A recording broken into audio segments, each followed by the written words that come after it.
Si vous achetez un masque aujourd'hui ou bientôt dans les pharmacies ou les supermarchés, vous allez avoir marqué sur ce masque un nombre de lavage préconisé. Ça fait beaucoup de débats sur internet et effectivement c'est quelque chose qui pose question. Est-ce qu'il faut jeter un masque après 5 utilisations? D'un point de vue écologique et économie des ressources, ça semble être une drôle d'idée. D'autant plus que si on utilise un masque en tissu, c'est justement pour qu'il soit réutilisable.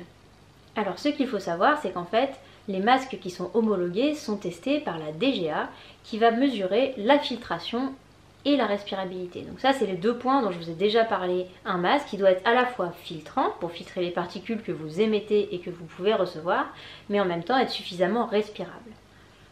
Des données que nous avons pu voir sur les masques qui ont été testés, il n'y a pas de différence significative après le nombre de lavages sur ces deux mesures.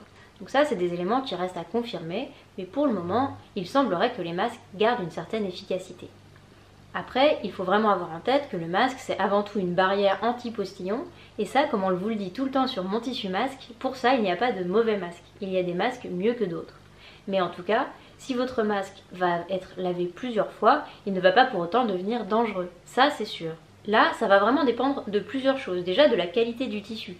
C'est comme vos vêtements, si le tissu est de bonne qualité, il aura une meilleure durée de vie qu'un tissu de mauvaise qualité.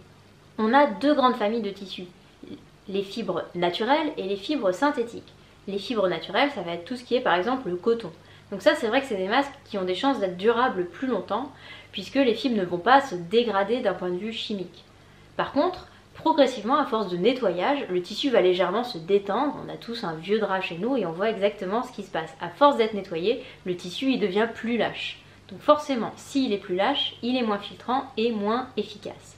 Il n'est donc pas dangereux, mais il est moins efficace. Pour les fibres synthétiques, c'est difficile à dire car il y a vraiment une grosse gamme de tissus. En fonction des matériaux, l'usure va être différente. Mais ce qui est sûr, c'est qu'à nettoyer ces matériaux-là à haute température très régulièrement, on va forcément avoir une usure. Alors là, ce qui peut se passer, c'est soit le même problème d'usure et donc de mauvaise filtration. Donc ça, c'est à vous de voir au fur et à mesure de l'évolution de votre tissu avec la machine à laver. Soit un autre problème qui peut apparaître, c'est qu'à force d'être nettoyé, il va y avoir une réticulation du polymère. Alors tout simplement, ça veut dire que la molécule, elle change un petit peu et le tissu va être de plus en plus serré. Donc là, le problème, c'est pas la filtration, c'est la respirabilité et votre masque, il va plus être possible de respirer facilement avec. Ça, vous vous en rendrez compte par vous-même et donc c'est facile de s'auto-évaluer. En conclusion, pour le nettoyage de vos masques, la meilleure des solutions reste évidemment un cycle de machine à laver à 60 degrés pendant 30 minutes, mais si ce n'est pas possible pour vous, vous pouvez utiliser une casserole d'eau chaude à une température d'environ 60 degrés et du savon. Si le masque est complètement en coton, vous pouvez monter en température jusqu'à l'ébullition.